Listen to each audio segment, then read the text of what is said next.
Where has that gone?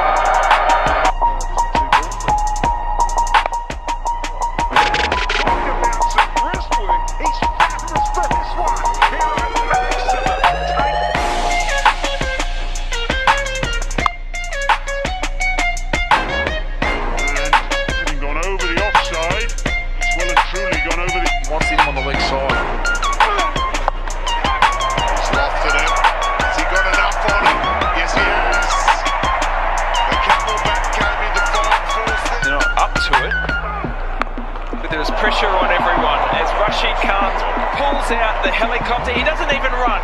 He thinks he's got enough on it.